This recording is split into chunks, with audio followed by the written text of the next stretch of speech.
کچھ برسے ہوئے ابر ترسے ہوئے لب۔ اس ناول کو تحریر کیا ہے عائشہ سحر نے۔ حسنہ بیگم مسلسل شہراز حسن اور باقی لوگوں کو قائل کرنے کی کوشش کر رہی تھیں۔ وہ چاہتی تھی کہ اس کی رخصتی جلد از جلد ہو جائے۔ بہت دلیلیں دے کر وہ شہراز حسن کو منانے میں کامیاب ہو ہی گئیں۔ اب وہ کسی اپنے ذاتی رشتے سے ان کے پاس نہیں آئی تھیں، بلکہ اپنے بیٹے کی خوشیوں کے لیے آئی تھیں۔ اس کے لیے انہیں شہراز حسن کے آگے ہاتھ پھیلانے پڑے تھے۔ انہوں نے کینیڈا میں فون کر کے شمائل کے والدین کو آنے کا کہہ دیا، مگر وہ لوگ صرف عید پر ہی آ سکتے تھے۔ عید پر ابھی پورا 1-1.5 ماہ رہتا تھا۔ پھر کافی سوچ بچار کر کے شہراز حسن نے اپنی سوچ کے گھٹنے ٹیک دیے۔ رخصتی کا یہ فنکشن کافی بڑے پیمانے پر ارینج کیا گیا تھا۔ اسے شہر کے بہت اچھے بیوٹی پارلر سے تیار کروایا گیا۔ اس دوران نہ تو اس کا اور دیان کا رابطہ ہوا تھا، نہ ہی اس نے رابطہ کرنے کی کوشش کی تھی۔ اسے لگ رہا تھا کہ یہ رشتہ زبردستی انجام دیا جا رہا ہے۔ وہ پرپل اینڈ گولڈن شرارے میں محفل کی جان بنی بیٹھی تھی۔ ساتھ میں دیان حسن شیروانی میں کسی سے کم نہیں لگ رہا تھا۔ شہراز حسن کے اس قدم پر وہ کیا کہہ سکتا تھا؟ بس اتنا پتا تھا کہ وہ جو کر رہے ہیں ٹھیک کر رہے ہیں، شاید مصلحتاً۔ دانیال کی تو حالت غیر ہو چکی تھی۔ وہ نہ تو اس تقریب میں شریک ہوا، نہ دونوں کو مبارکباد دی۔ اس دن کا غصہ شاید ابھی تک نہیں اترا تھا۔ دونوں ایک دوسرے کے ساتھ تو بیٹھے تھے، مگر اپنے خیالوں میں مگن۔ سب اس جوڑی کی تعریف کر رہے تھے، سراہ رہے تھے، مگر نہ تو اس تعریف سے شمائل کو خوشی تھی، نہ ہی دیان کو۔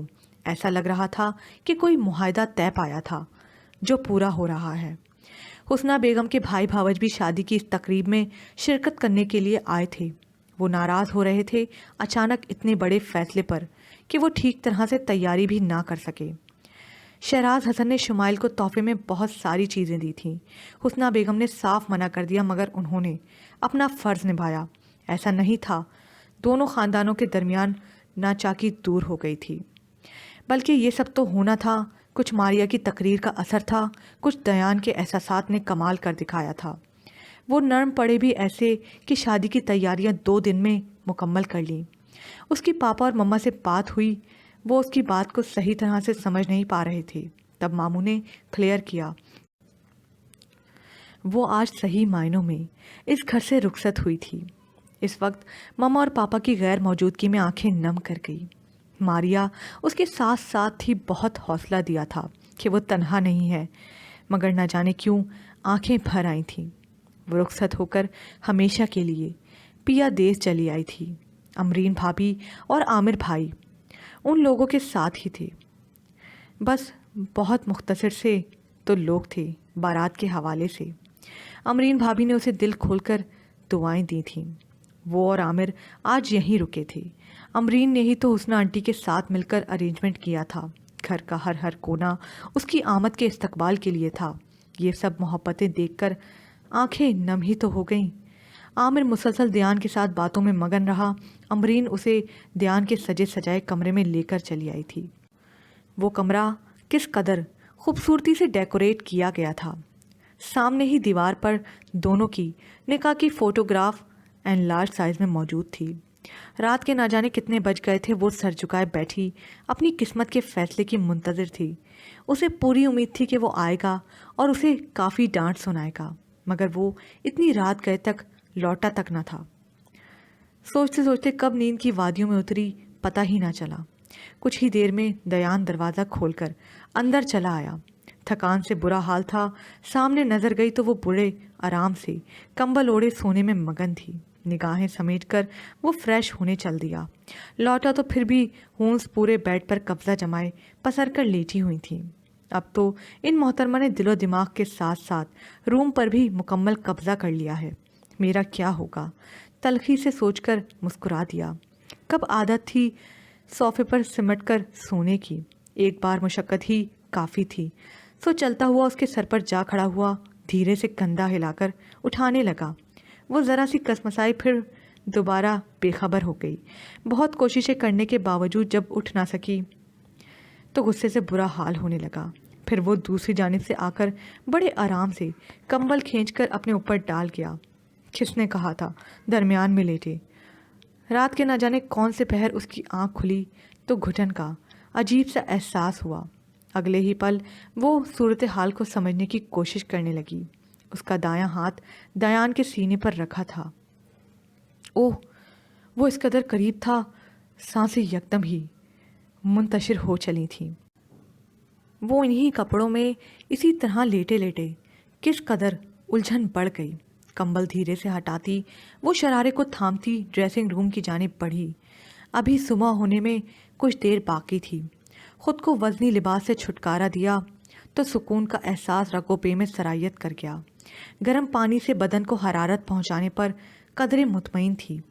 بیڈ کی سائڈ دراز سے کمبل نکالتے ہوئے وہ پل بھر کے لیے اس ماحول سے بے خبر ہو گئی تھی۔ اس کی یہی بے خبری دیان کو اٹھنے پر مجبور کر گئی۔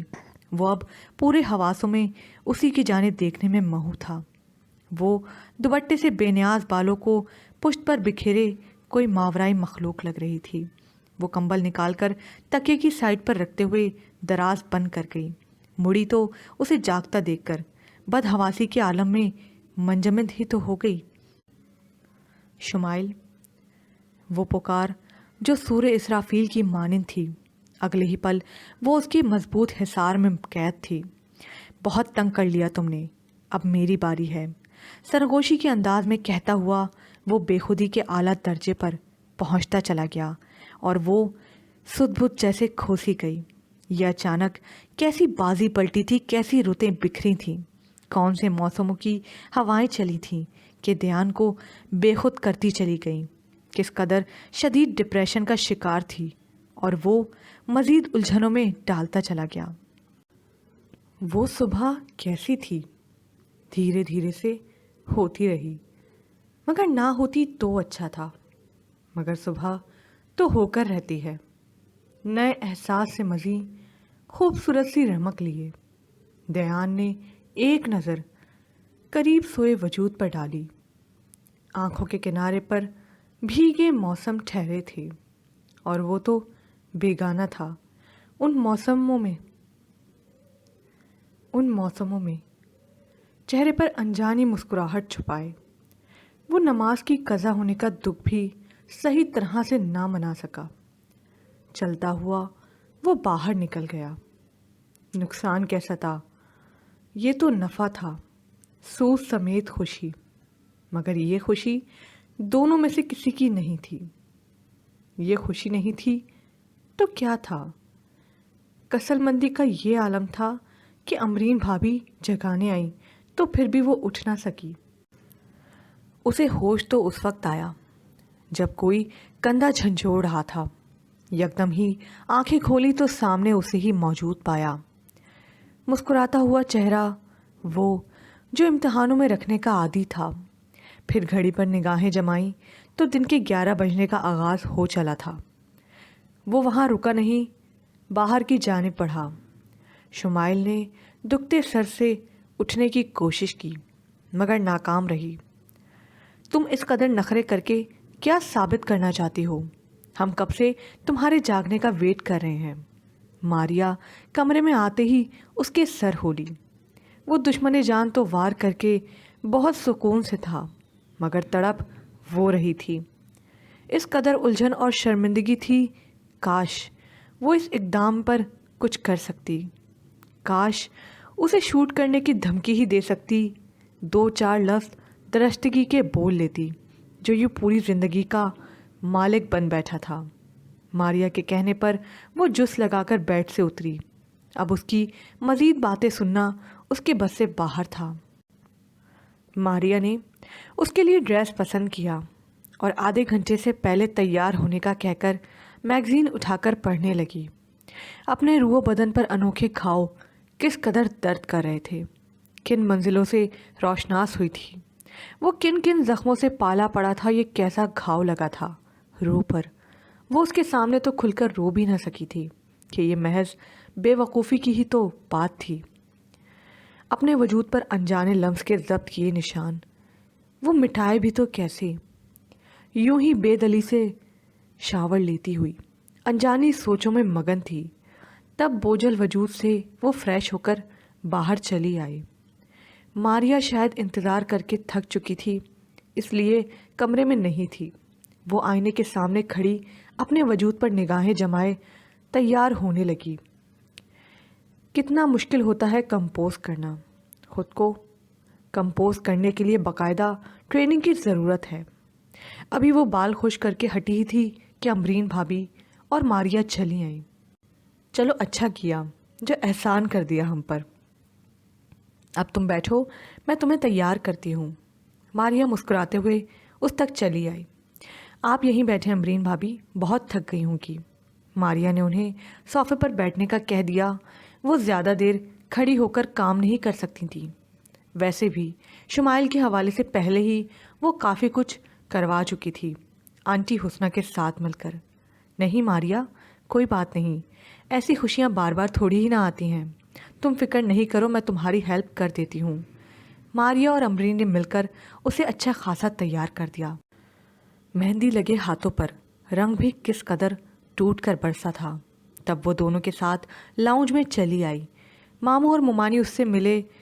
ماموں بس تھوڑی ہی دیر بیٹھے تھے۔ دانیال تو سرے سے ہی شرکت نہ کر سکا۔ وجہ بغض نہیں تھی، بلکہ اسے ضروری کام کے سلسلے میں شہر سے باہر جانا پڑا۔ کھانے کا دور شروع ہوا۔ آنٹی حسنہ اس کی بلائیں لیتی نہ تھکتی تھیں۔ ان کے بھائی اور بھاوج بھی جانے کی تیاریوں میں تھے۔ عامر اور امرین بھابھی کے ساتھ وہ بھی سامنے ہی موجود تھا۔ بس ایک رسم سی ہو رہی تھی۔ ولیمہ اس نے جان بوجھ کر نہیں کیا، کیونکہ مہمانوں کی لمبی فہرست نہیں تھی اور دیان کو ویسے بھی فراغت کہاں میسر تھی۔ ماریا نے دونوں کو ساتھ بٹھا کر خوب تصویریں کھینچیں، مووی بنائی۔ وہ بہن ہونے کا ہر فرض نبھا رہی تھی۔ تم یہی رہ جاؤ، یہ بھی تمہارا ہی گھر ہے۔ عامر اور امرین شام ہوتے ہی لوٹنے کی تیاری کرنے لگے تو وہ ماریا کو جانے سے روک گئیں۔ کیوں؟ میرے یہاں رہنے سے کیا ہو جائے گا؟ ماریا حیرانی سے گویا ہوئی۔ تمہارے بغیر اداس ہو جاؤں گی، اس لیے۔ پاپا کو اچھا نہیں لگے گا۔ حالانکہ حسنہ آنٹی بہت اچھی ہیں، میں انہیں کبھی اپنی ماں سے کمتر نہیں سمجھا، مگر ایسا نہ ہو کہ وہ برا منائیں۔ جو بھی ہے، میں ان کی سگی بیٹی تو نہیں ہوں۔ اس کے قریب ہی صوفے پر بیٹھی ماریا نے انجانے خیال سے کہا، رشتہ سوچا جائے تو بہت ہی مضبوط ہے، مگر بہرکیف انہیں مجھے دیکھ کر اذیت تو ہوتی ہوگی۔ حالانکہ میں ان کے ہر دکھ کو جانتی ہوں، ان کے لیے پاپا سے بھی لڑی ہوں، مگر میرے لڑنے سے کیا وہ اور میں ایک ہو سکتے ہیں؟ کبھی بھی نہیں۔ پتہ نہیں شمائل مجھے کبھی بھی دیان بھائی اور حسنہ ممی سے جیلسی فیل نہیں ہوئی، کیونکہ قسمت نے جو کیا اس میں ان کا تو کوئی قصور نہیں تھا۔ اس سے پہلے کہ وہ مزید کچھ کہتی، حسنہ بیگم اندر آئی تھیں۔ ماریا بولتے بولتے چپ ہو گئی۔ میری بیٹی، کیسی سوچے پالے بیٹھی ہو؟ کس نے کہہ دیا تمہیں کہ مجھے تمہارا یہاں رہنا برا لگے گا؟ یہ کیسے سوچ لیا تم نے کہ میں تم سے ناراض ہو جاؤں گی؟ اگر تم یوں ہی چلی جاتی تو میں بلا شبہ ناراض ہو جاتی۔ حسنہ بیگم نے ماریا کا چہرہ ہاتھوں میں لے رکھا تھا۔ اس قدر محبت پر ماریا ان کے گلے لگ کر پھوٹ پھوٹ کر رو رہی تھی۔ روتے نہیں بیٹا، وہ اس کی گرد ممتا کا احساس گہرا کرتے ہوئے بولی۔ پھر وہ ان کے ہاتھوں کا بوسہ لیتے ہوئے اس محبت کا شکریہ ادا کر گئی۔ میں فخر سے کہہ سکتی ہوں کہ میری ایک نہیں 2 ماں ہیں۔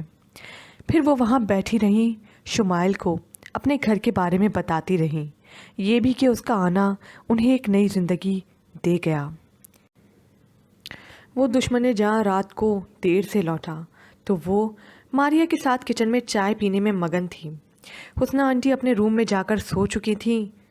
تم اب گھرداری سیکھ لو، مانا کہ نوکر موجود ہیں، مگر ساسو ماں کو قابو میں رکھنا ہے تو اچھا کھانا بنا کر کھلانا پڑے گا۔ ماریا کا انداز بالکل بڑی بی والا تھا۔ وہ کھل کر مسکرائی تھی۔ تم خود یہ تکنیک کب یوز کرو گی؟